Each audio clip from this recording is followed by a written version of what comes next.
Hello and welcome, everyone. So, does it ever feel like you don't have enough time for regular life stuff, let alone for self care work? We have work, relationships, family, we've got to sleep, we've got to cook, we've got to clean.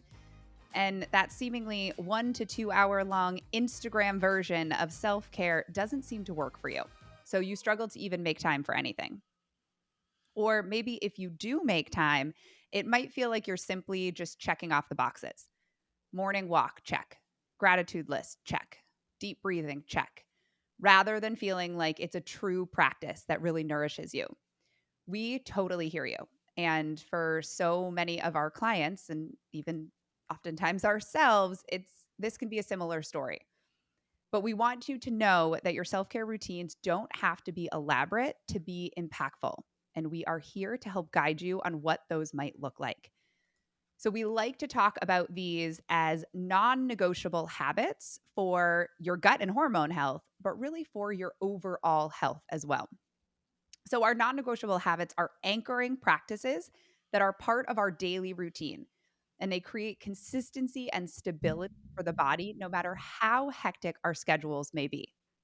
These practices create opportunity to reduce stress and ground yourself by working with your body to better navigate the demands of our days. So, we're going to dive into our guidance around creating your non negotiable habits, starting with the bookends of our day. I'm going to hand it over to Jilly to dive in. Yes. So the bookends are always where we like to start. And I want to kick this off by talking specifically about building out a supportive morning routine and establishing your non-negotiable habits that support your gut and hormone health to really kick off the day. And this is where we like to start with clients because how you start your day really does have a ripple effect on the rest of the day, both positive or negative ultimately.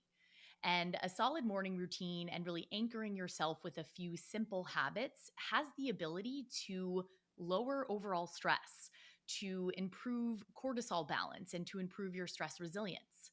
Simple morning habits can positively influence your blood sugar response throughout the rest of the day, impact your energy levels, your mood, increase productivity. So, simple habits and how you anchor yourself to start the day have a really profound impact on your health, your digestion, your hormones, and ultimately just how you feel throughout the remainder of the day. Research suggests that a solid morning routine typically also snowballs into engaging in other health promoting habits throughout the day. There are so many different supportive habits that you can explore for your morning routine. And ultimately, these habits need to feel realistic and genuine for you. But Abby and I decided to kind of break things down into three different categories based on our experience working with clients to kind of help you hit on the key areas that we find are most impactful for starting and ending the day or bookending the day. Blah, blah, blah, or bookending your days as Abby mentioned. So first up is a mindset outlet. A mindset outlet is a small outlet that you create to start the day where you're really filling up your own cup. And this serves as a way to ground yourself and to kick off the day on the right foot. Our modern world is incredibly stressful, incredibly stimulating. And if we are getting out of bed and jumping into the day, serving others without any time to serve ourselves, this can really dysregulate our hormones and digestion. In terms of mindset outlets, some potential ideas for a morning mindset outlet could look like joyful movement. And Abby and I talked a little bit about this before, hopping on to record this episode in terms of, there kind of being a fine line with movement being a mindset outlet. So, really, what we wanted to share with you around movement being a mindset outlet is that this is likely not going to be, an intense cortisol stimulating workout class. And, movement that is a mindset outlet is likely going to be a little bit more gentle, a little bit more cortisol friendly and balancing. So this could be a short guided workout class, in terms of gentle Pilates, or a gentle bar class, or something that is just a little bit more calming. Doesn't mean that you can't be exerting yourself at all, but something that's less stimulating. Maybe it's a quick yoga flow. I'm a huge fan, and a lot of my clients really like yoga with Adrian, and she has some really, really amazing free wake up flows, anywhere from 8 to 15 minutes long, that just help you to gently move your body, and to really get centered to start the day. Joyful movement could also look like walking and maybe listening to some music that you love, listening to a walking meditation. I'm a huge fan of Insight Timers. Walking meditations, which can be really nice. Or maybe it's just walking in silence and, focusing on breathing and, kind of taking in that time for yourself. Some other ideas might be things like, stretching, breath work, journaling, maybe a gratitude journal, reading a few pages of a pleasure book. So ultimately, something that is calming the body, calming the nervous system, setting the tone for the day, and filling up your own cup to kick things off. Do you have any other morning mindset outlet ideas, Ab? I think that is an amazing list. I mean, I think really allowing yourself to and we're going to kind of talk a little bit more about this, but it might not be the same thing every morning too. And kind of feeling out like, oh, what feels really good today? Like for instance, I woke up this morning and it's like rainy and gloomy and gross here in Boston. So I think, anyone that follows us on social media knows that we are like big fans of the morning gentle walk. But today did not, I was like, this is not a walk day. I'm not going out there, at least right now, not first thing in the morning. That seems icky. So it was like stretching, and I do everything with like a matcha. Like I drink my minerals and then I have my matcha, and then that kind of makes it like, ooh, that's like a magical moment. And then um reading kind of a page out of kind of an inspiring book. And just allowing like a slower morning for myself, which, might not be opportunity for everyone's morning, but um, just kind of feeling it out, I think is like my biggest guidance for that, of allowing yourself to not have to like forcibly, like, this is what I do in the morning as my like practice. It's like, oh, I have this list of things or these possibilities of morning routines. And this is, the one that feels the most interesting and aligned for this morning.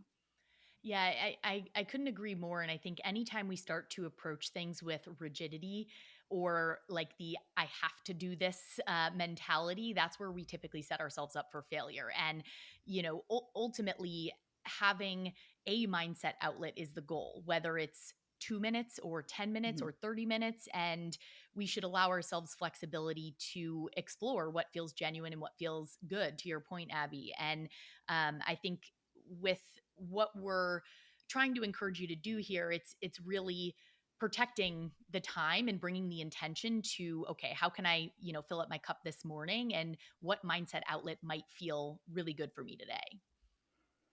There's also just a book that I've been using more recently for anyone that's like, what, like, I don't have this, elaborate time in the morning. Like, I have 2 minutes before like my kids are up and all of this.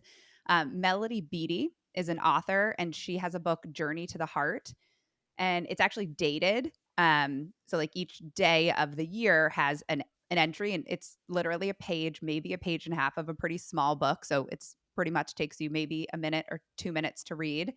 But it has kind of a moral of the story, like a kind of a takeaway and a more of a perspective to kind of open up to. And that's a really nice, either using it to then like journal on if you want to spend a little more time, or maybe that's just, your one little moment. You kind of just take a couple deep breaths before or after. So it could be as simple as that. And there's many books that could fall into that, but that's been a fun tool that got introduced to me. And I definitely am going to kind of, when I finish this one, like seek out similar, because I'm like, ooh, the 1 to 2 pages is like just like I love perfect. that. I love that. I'm not familiar with that. I need to check that out myself. I know a lot of clients too really love the 5 minute journal, which is Mhm. kind of a guided way to help you set the tone for the day, tap into gratitude, but it only takes a couple minutes. And I think the point here being, morning routines, evening routines, they come in all different shapes and sizes. And we never want people to feel bad or guilty if they don't have a lot of time in the morning. Life is life, and we have to work with, within the context of, what is available to you and what's actually realistic for consistency with these things.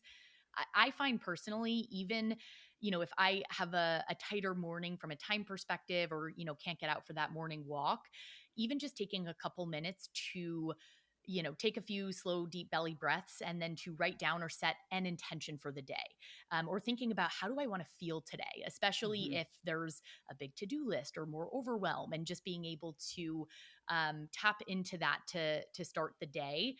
Doesn't sound big in the moment, but it certainly feels big as I'm, navigating a busy day. And I think a little of that too, of like allowing yourself, it's like, oh, I'm going to do this every single day. And then like you might fall away from it. And then it's like, oh, okay, wait, I really liked doing that. Let me get back to that. And again, that piece of like consistency would be amazing. And yes, if we did bring these things in every day, but just allowing ourselves when we like sometimes forget, it's like, oh my God, I forgot that I wanted to have this grounding morning like mindset. Um, and just like when it comes back of like, all right, I'm going to put this next to my bed. I'm going to like set my, my little evening station up, so that when I wake in the morning, it's like all there right for me. And how whatever that looks like or how that is, but something that it just kind of you get the gentle reminder when you wake up that like, oh, this is a practice that is important to me. And I am gonna kind of create the time and just, if I fall off, I fall off and I get back to it when I, kind of build those reminders in for myself.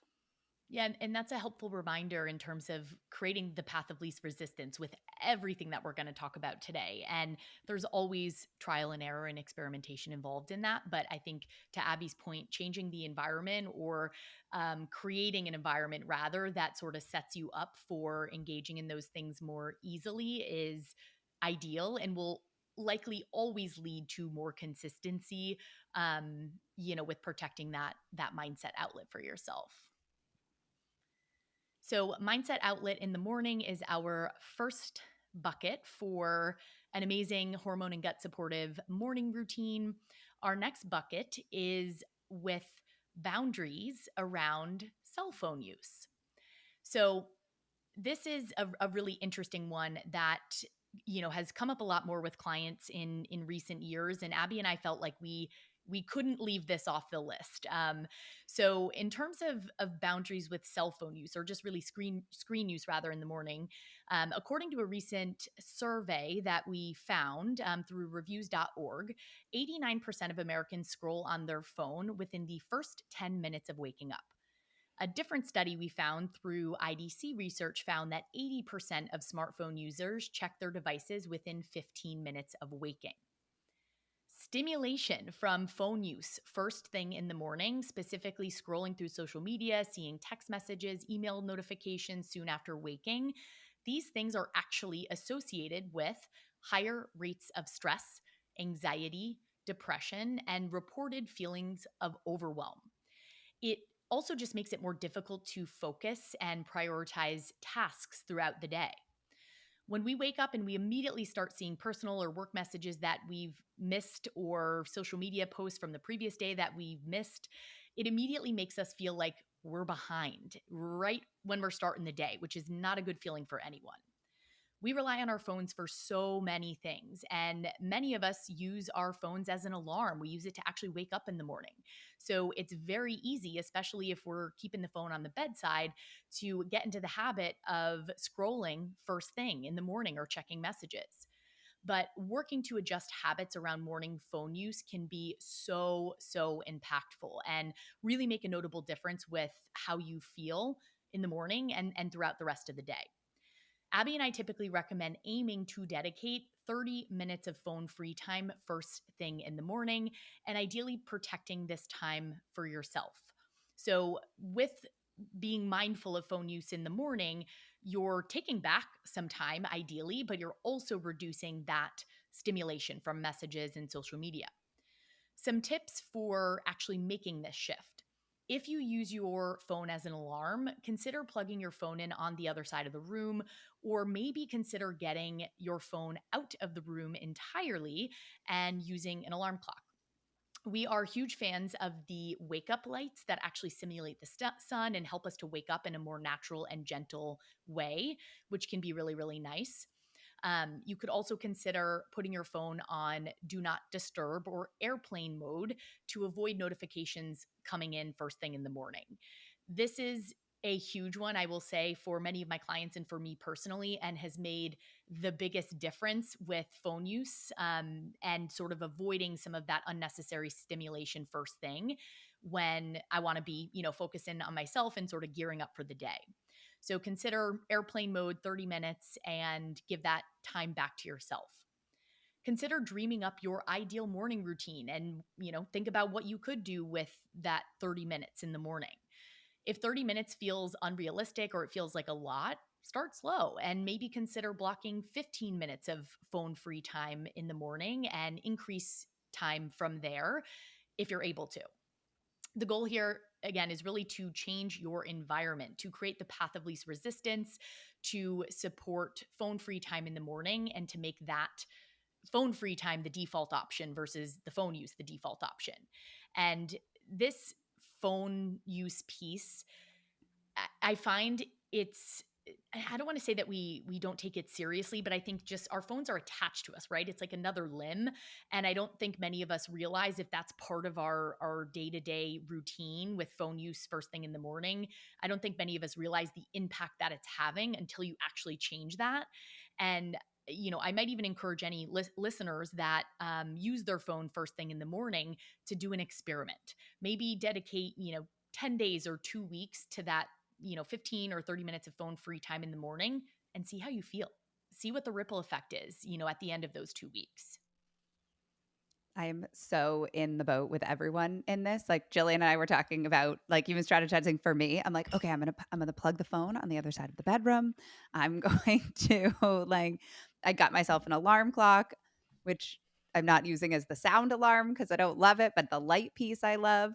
Um, so there's some trial and error of being like, and I've tried a bunch of different things, but I am a creature of like the phone kind of in the morning at night is like I'll do it really well and then I'll like sneak back to like old habits and then I catch myself and I'm like, oh, all right, we talked about this. All right, we're gonna so trying new strategies. So I feel it with everyone. I am gonna do just you saying that, like do 10 days. I'm like, okay, I'm gonna start with 10 days as opposed to like this is what we do from now on. And it's like, oh, okay, like I kind of like that scrolling in the morning. I'm Yeah, yeah, like, but it's like I don't actually yeah. like I could wait 30 minutes to do it. But so I feel everyone who's listening that's like, like, Yep, yep. and just Well, thinking of like, yeah, another little plug. I'm like, okay, I'm gonna bring like set up my little tools so that I have something else to do in that morning. While like as I do like to sit in bed for like 15 or 20 minutes, like right after I wake up, just to like slow wake up. And it's like, and I like a little activity then.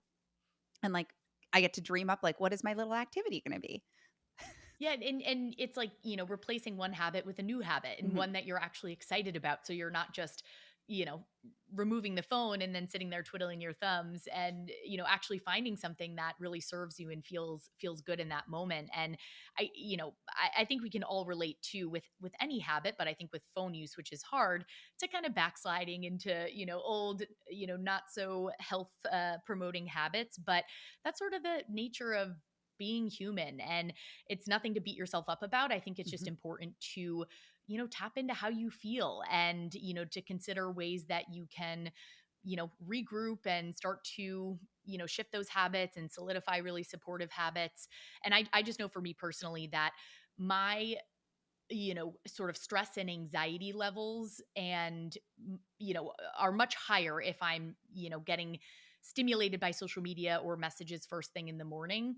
And it also really kind of robs me of my ability to be present, I've found, where I'm just thinking about all the things. And when I can protect that time, I'm more present with myself, I'm more present with my husband, with my dog Mowgli. And it's something that I want to continue even if it's not perfect. That last piece I feel like I very resonate with, like, when I do practice that, like, 30 minutes to, an hour on days, like, my optimal days when I, like, don't really use my phone in the morning, I feel like I check my phone less throughout the day. Cause I like realize like, oh no, life is interesting. Like I'm here, I'm in the moment, like there's good stuff going on right here. And like because I'm such a creature of like tapping my phone just to like see if anything did anybody anything come up in like the magical world of phone land. And most of the time the answer is like, nothing unusual that is like so compelling that I must check it, but it does pull me very much. And then I'll start, realizing that I'm like not as productive because I'm like touching the phone all the time. But if I kind of create that in the morning, I do feel the ripple effect of it Totally. um, more throughout the day. So that is my motivation personally. Yeah, I love it, and I feel like we all are in the same boat and can relate to this one. So we have our mindset outlet, we have our boundaries with cell phone use, and then we have light regulation as our third bucket for a really supportive morning routine. We did an entire episode on circadian rhythms in our first season where we discussed the importance of light regulation for in training and supporting circadian rhythms and really for supporting optimal gut and hormone health. But we can't talk about morning non negotiables without mentioning the importance of morning light exposure. If you follow either Abby or myself on Instagram, you have most definitely heard us talk about morning light exposure probably more than you would like. And we both often argue that morning sunlight is easily one of the most underutilized health tools. Sunlight exposure, particularly in the morning hours, is the biggest entrainment factor when it comes to circadian rhythms. And as a refresher, when we absorb sunlight into our eyes in the morning, this serves as an important stimulus for the master clock in our brain that then communicates with peripheral clocks throughout the body. This leads to stimulating digestion and motility. It leads to the production of important brain chemicals that, support and enhance mood. It stimulates energy production, immune function, thyroid function, and it also actually improves sleep when we get that morning sunlight exposure. So it impacts sleep onset later that day. So morning sunlight exposure, super important and very overlooked as a health tool. But we would encourage you to consider popping outside for even just 10 minutes, if that's all you have, to absorb some sunlight directly into your eyes. Go on a short walk, sit outside on your porch. If you can't get outside, consider sitting near a very sunny window where you can actually absorb that sunlight into your eyes. If it's super cold out, it's rainy and gray, consider maybe picking up a full spectrum light box that sort of simulates the sun that you could use indoors. I use one of these. Abby, you use one as well. We recommend them to most of our clients, especially in the Northeast, as the days get shorter and shorter. And there's full spectrum light boxes that are inexpensive. I really like the Verilux lights. They have all sorts of options, and it's something you can pop on and, have it on for 20 minutes. You can, have that on while you're, engaging in your mindset outlet or maybe while you're eating breakfast. And it's a great, really supportive way to start the day, for gut and hormones specifically. Yeah, I just used my light box this morning because it was so gloomy. And I set it up like right at the edge of my yoga mat. And I just did like morning stretches. And it was like really nice. I love that. Mhm. I need to get mine out. I'm in South Carolina now, and it doesn't get light until after 7 a.m. now, Oh, that's funny. which is I'm up earlier than that. So I feel like I'm up in the pitch black and I'm trying to like, turn all the lights on and wake myself up. I just need to get my lamp going again. Yep. Okay. And then I lied. We have 4 categories for morning and evening routines. I said 3, but I we didn't even have catch that. 4 very important, we have 4 very important buckets for, our bookends in terms of what we want to think about incorporating. So the 4th bucket for the morning is nourishment. So I don't think there has been a single episode that we've done where Abby and I have not mentioned the importance of breakfast or hydration with minerals for supporting hormones and digestion. But in the context of morning routines and non negotiables specifically, we have to touch on this again because it is just that important. So, Abby and I always recommend starting the day with a big glass of water and potentially adding minerals like sodium, potassium, magnesium to support that cellular hydration. Hydration first thing in the morning helps us to replete fluid lost overnight. We lose like up to a liter of water just through, respiration and processes in the body overnight. So we wake up very dehydrated. So we replete fluid, and this fluid intake also helps with stimulating digestion. Hydrating first thing in the morning actually can increase energy levels, support a healthy metabolism. Remember, even mild dehydration can impact our metabolism, and it can even boost and support cognition and mental performance. So consider having some fluid, adding some minerals in there first thing in the morning, ideally before we're having, coffee or food.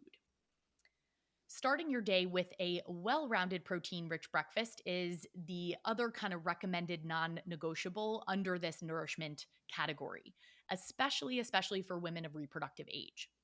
Breakfast is easily the most common meal that we see women skipping or neglecting. And I would say men too often. People just tend to skip breakfast in our experience. But breakfast is a really, really important time to refuel and to nourish your body after an overnight fast. When we wake up, our energy stores are depleted. And having that well rounded breakfast is key for refueling and really setting ourselves up for the day. Eating a balanced breakfast, specifically in research, is associated with higher energy levels, improved metabolic health, lower levels of stress hormones, particularly in women, better blood sugar control and improved insulin sensitivity, less cravings and snackiness later in the day, improved digestion, and better mood. And this is the data speaking, but I will just say, in practice, we see this make a massive, massive difference with clients with just adding in a really, nourishing, supportive breakfast within the first 2 hours of waking. Your first meal of the day really does have the ability to impact and essentially predict your blood sugar response throughout the remainder of the day, impacting all the things that I just mentioned. So, nourishment is super important. And, as with everything we're mentioning here, nourishment is going to look a little bit different for everyone. Maybe you're someone that is short on time and you need to prep breakfast in advance or make a quick smoothie that you can take on the go with you. Or maybe you're someone that wants to make and enjoy a slower breakfast and you have the time and the ability to do that. Amazing. No matter what life looks like for you or what your preferences are, we would really encourage you to focus on that nourishment piece and ideally find something that works for you, and to focus on incorporating carbs, protein, healthy fats, fiber first thing. So really nourish that body to, set you up for a successful day. I love breakfast. I love breakfast too. I like really, really look forward to breakfast every day. I get very excited.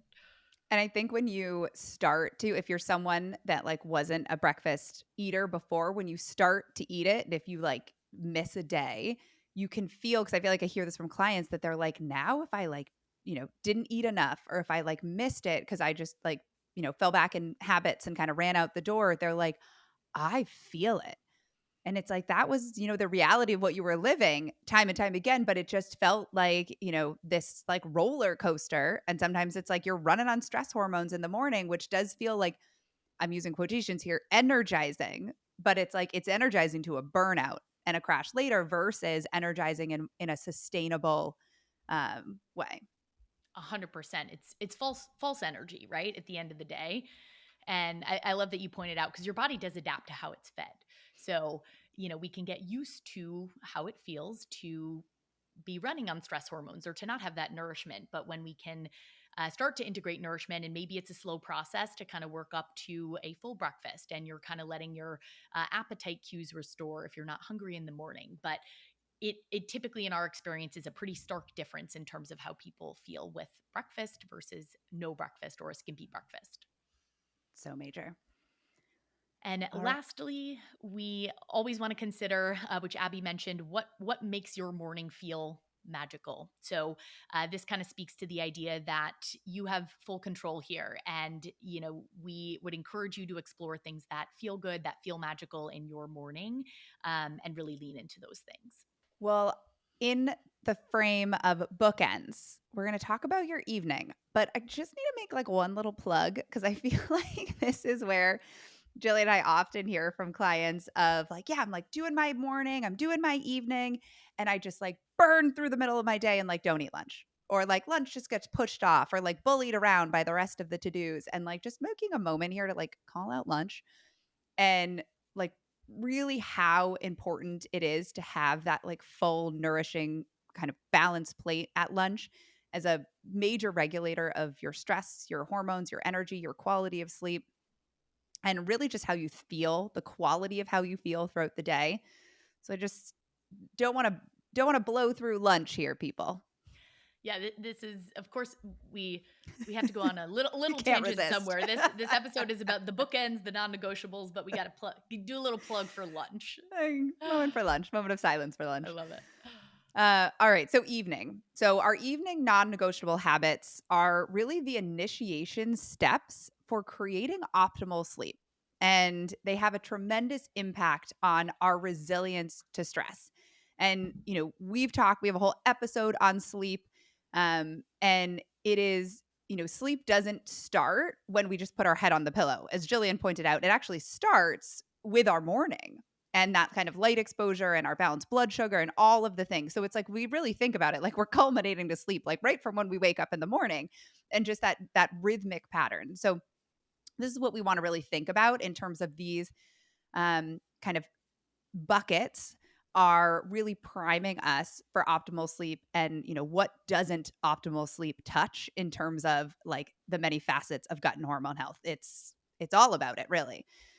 So, our kind of similar same 4 buckets that we outlined the morning, we've got our mindset outlet.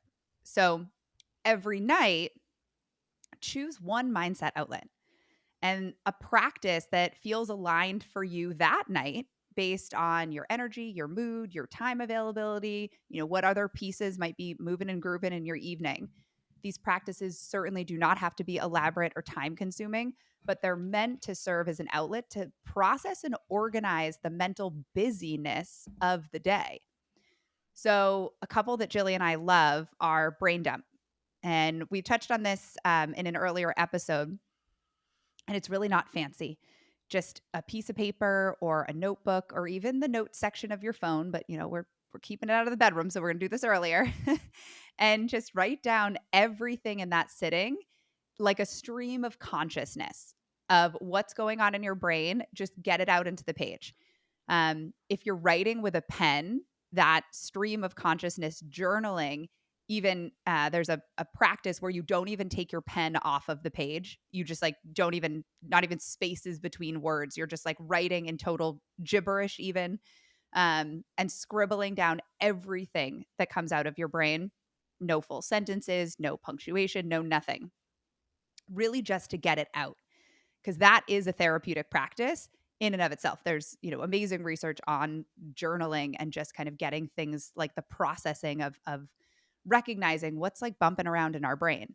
And it's especially helpful if you are someone that when you put your head down on the pillow, it's like busy brain. You're just mulling over all the events of the day or the to-dos for tomorrow, and really creating lists in the brain. This is definitely a helpful practice for you.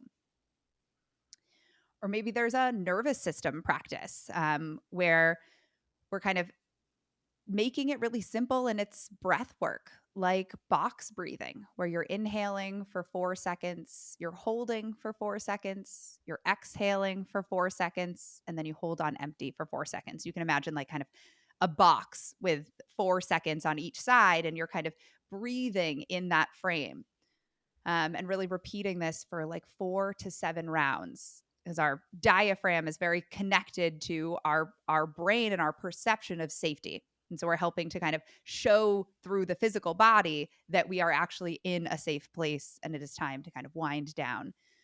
So we could have that kind of breath work as a nervous system practice. Maybe we're using a guided meditation like on Insight Timer or Headspace or one of the other apps that provides, really wonderful quality guided meditations.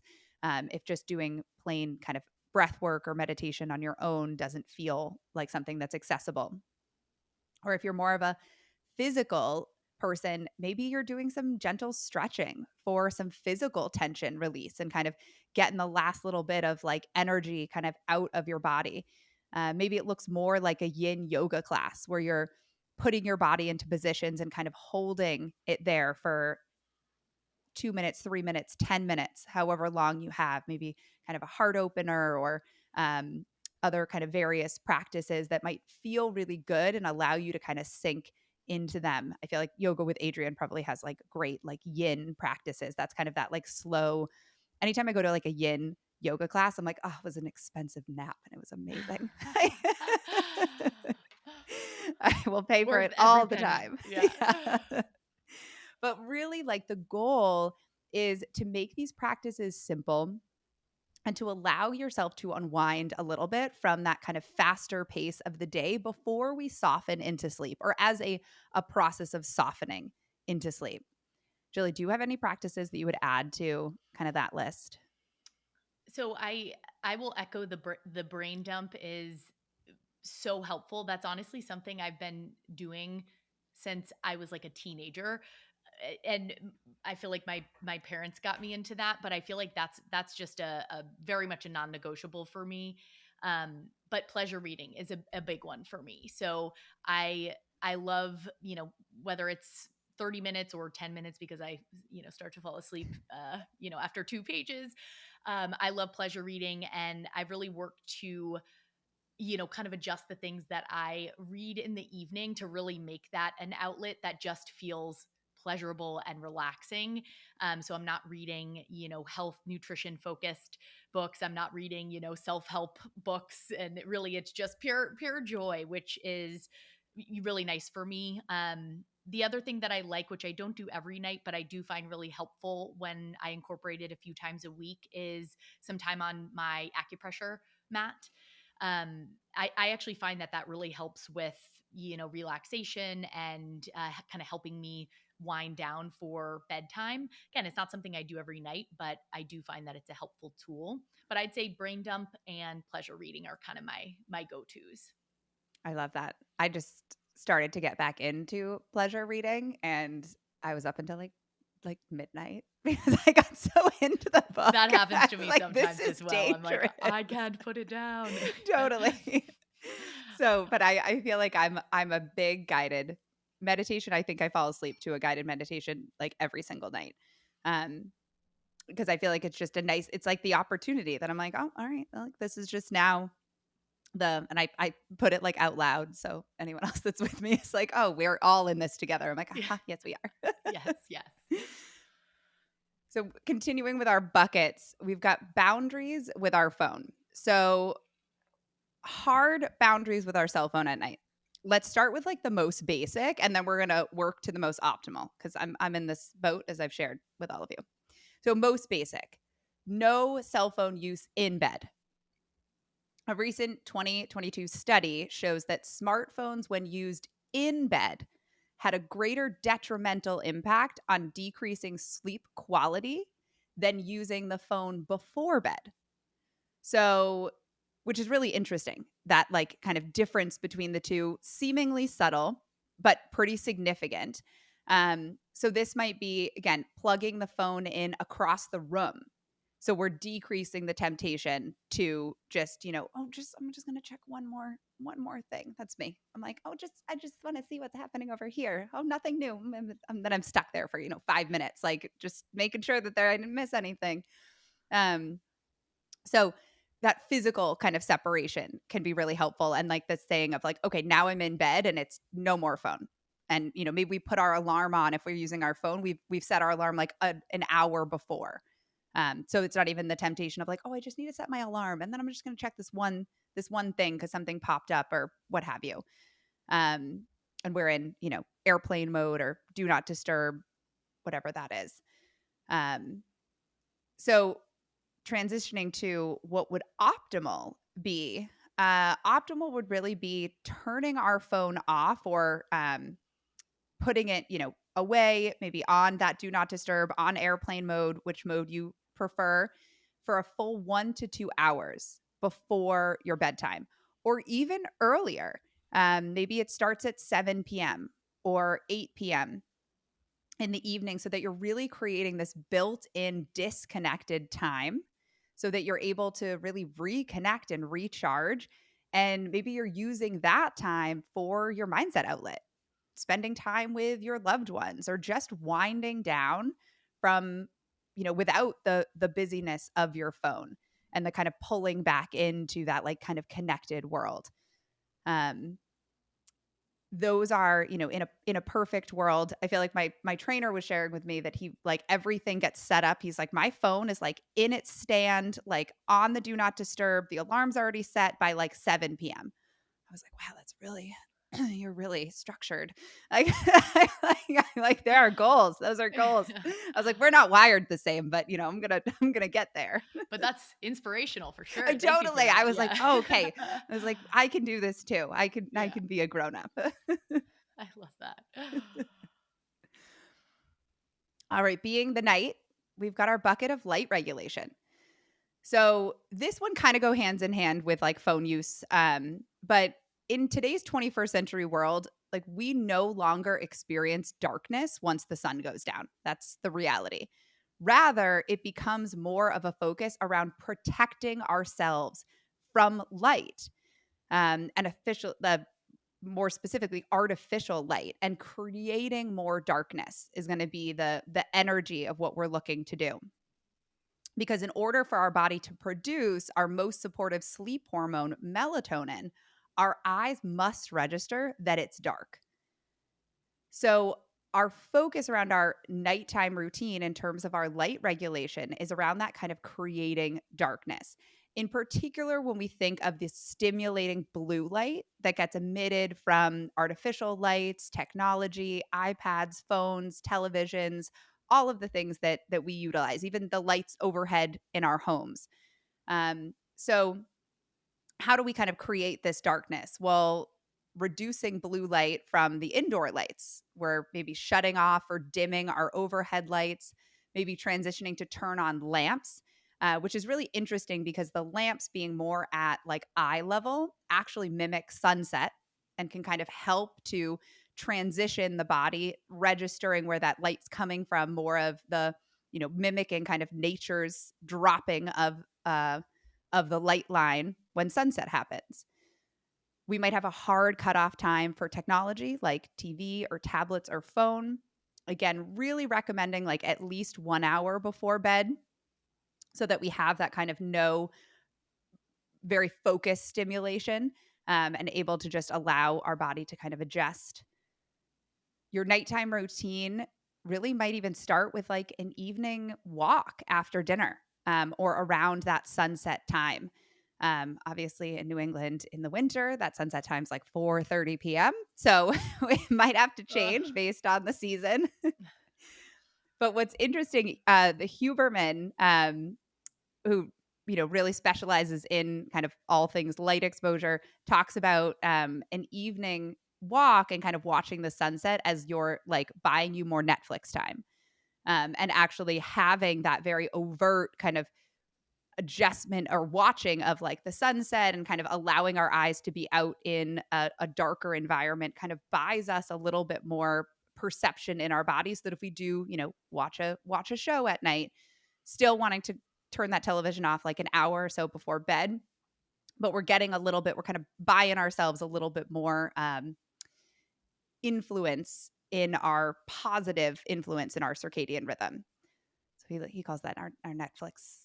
I think he has like a saying for it. I'm kind of forgetting It what that makes is. sense. It's a little bit more flexibility. Like we talk about metabolic flexibility or improving, resilience on a healing journey. I actually haven't, heard him say that or kind of listened to that component of things with him, but it makes sense to me with hearing you say that. And I think it's a nice way to also just again reiterate or point out that, it's not that you're gonna, you know, go live in a log cabin and have, kind of navigate by candlelight and, see the stars every night. We have to be realistic, but there's ways and tools and strategies that you can intentionally support, your body and your hormones, your digestion, and still, enjoy watching a show at night. And, so I like that.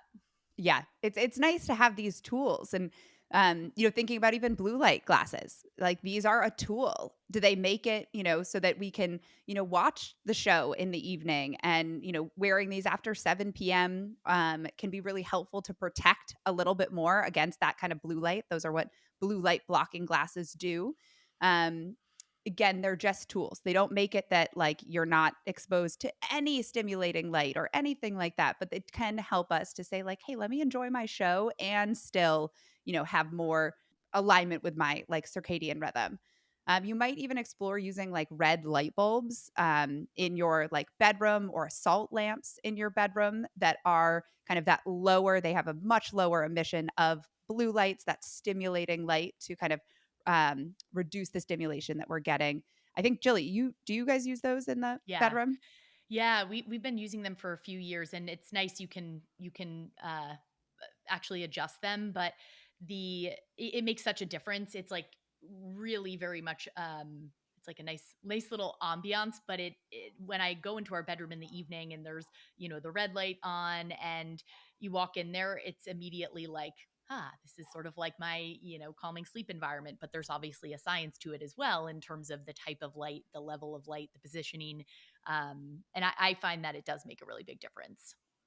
Yeah, I've actually thought I have dimmers on my like lights in my bedroom, but I think about it like every night I like like put them on low and I'm like I should just make these red lights. Yeah, I yeah. should be like Jillian, make these red lights. That was actually, I have to give credit where credit's due. That's actually something that Andrew like got and, changed out and sort of invested in a few years ago. And I was like, oh, you listen. No. Yes, proud husband moment. Yeah, so proud. He's a good guy. And our last bucket in our evening is our nourishment. So we like to use dinner as the transition into the evening. So if we like start to think about dinner in this way, like once dinner's enjoyed, it's signaling like the start of our calming practices. So that like post dinner is like the runway to your bed. And everything you do from there forward should be like taking those gradual steps to like put your head onto the pillow.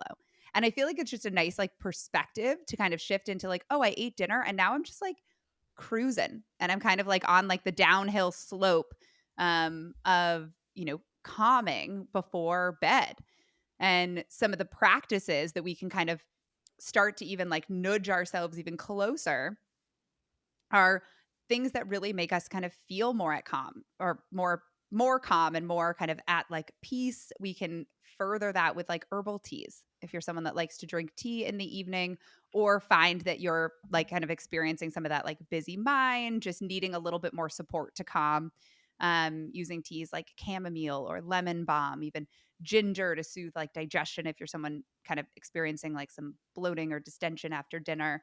Or there's a lot of like tea blends, even like the sleepy time tea blend is actually like a pretty legit blend Yeah, in it terms is. of, yeah. Yeah. I like have some clients that use it. Are there any like specific actually tea blends? I feel like you might have a good answer for that. I really like Gaia Herbs has a great Nervine blend for, I think it's called Sleep and Relax tea. Don't quote me on that, but it's something like that. And it includes a lot of great nervines. I think it also has like passion flower, valerian, but that's a great one. And then the traditional medicinal ones is another great one. Oh, those are like just great tea companies, like all Yeah. around. Um, Jillian and I love a magnesium drink before bed that kind of calms. I mean, magnesium is one of those kind of three major macro minerals, but it's particularly just really nice and calming in the evening. And especially for that kind of like busy mind, Mag Soothe is a specific one from Jigsaw that we like. It's a powder. It has a little bit of like a tart raspberry flavor to it, so it's kind of enjoyable. But I feel like it also is just this like ritual practice. It's like, okay, well, I drank my magnesium drink, so like then now it's bedtime. Like I'm so very like calm. overt. Yeah, Yeah, beeline for bed. totally. It's like when you see me with that drink, you're like, she is business and on her way to Yeah. bed. Yeah. No. And nourishment from a food perspective, really we want to be like eating a dinner that represents, our balanced plate. We've got our protein, our serving of carbohydrate. We love a starchy plant here, some fiber, some healthy fats. Like this well-rounded dinner ideally is keeping us like nice and satisfied and promoting balanced blood sugar throughout the night. But if you're hungry leading up to bed, like responding to your evening hunger when appropriate and in an appropriate way, that can really help to support sleep. So we talked a lot about fueling for optimal sleep in episode 7. But some of the quick ideas that we kind of shared in that episode for like an evening snack, if you are feeling, maybe dinner was at like 6 or 6:30 p.m. and you're going to bed at like 9:30 or 10, like you just might be hungry by that point. So um, if that is something you need support, thinking of like a piece of fruit with nut butter, bone broth, tart cherry gelatin gummies, um, dates and or nut seed butter, berries and cinnamon and ground flax. So some of these like kind of simple, easier to digest foods, things that can kind of take the edge off of that hunger. And then really coming back to that question for yourself of like, what's going to make your evening feel magical? Just like we asked ourselves for the morning. So you make the rules that work for you, and you get to choose what practices feel supportive for you based on that day. And the most important part is that you do something for yourself that you enjoy. And you might even make a list of these, of all the things that you can do in like both your morning and your evening. So if you open it up and you're like, "Oh my gosh, what am I doing tonight or what am I doing tomorrow?" especially as it's new, you can just like open that list up and kind of choose what feels like most kind of inspiring for you, where you're at in that evening. Sometimes that kind of works, especially as we're like maybe getting new habits here. Um, just some ideas. I love all of those ideas. And I feel like all of our listeners have just some good options, some good things to explore moving forward, both for, morning and evening routines. And with all of the, different habits and strategies that Abby and I have been outlining here, we really want to drive home the fact that the purpose of defining your non negotiables is absolutely not to perpetuate that all or nothing mentality or black and white thinking, which I think we've alluded to throughout this entire episode. But just to say it really explicitly, we're not trying to create more rigidity in your life. So that's not the purpose of non-negotiable habits. And to review, these non-negotiable habits are small, they are supportive. They're small supportive habits or behaviors that make you feel really amazing physically and mentally. You get to determine what these habits are and how you want to prioritize and protect time for these things in your daily schedule. But Abby and I wanted to, provide you with those buckets for what we do find, clients really find helpful at the end of the day. So you have a starting point as you're, working to build out your non-negotiable bookends for supporting gut and hormones. As we've mentioned, the habits might look different every day. They might look the same every day, and it's really important to do what feels good for you. When it comes to these non negotiable habits, there are a few kind of key benefits that we feel there are to actually defining these as non negotiable habits. When we determine and sort of define these non negotiable habits, we are immediately bringing more intention to the behaviors, the habits, and how they make us feel. And it gives us the ability to get really clear on the specific things that serve our bodies and that make us feel good personally, rather than just kind of doing things arbitrarily, without intention or because someone else said it was good for you. So ultimately, we're bringing awareness to the behaviors, the habits, and how they make us feel personally. This is how we create sustainable, purpose-driven habits that are relevant to our own, personal health and personal circumstance. Non-negotiable habits also really support the idea of self-integrity. Self-integrity in this context refers to our ability to follow through on our commitment to ourselves and to act in alignment with our values and goals. These actions, these behaviors are actually how we bring our values and our goals to life. This is how we show up for ourselves at the end of the day.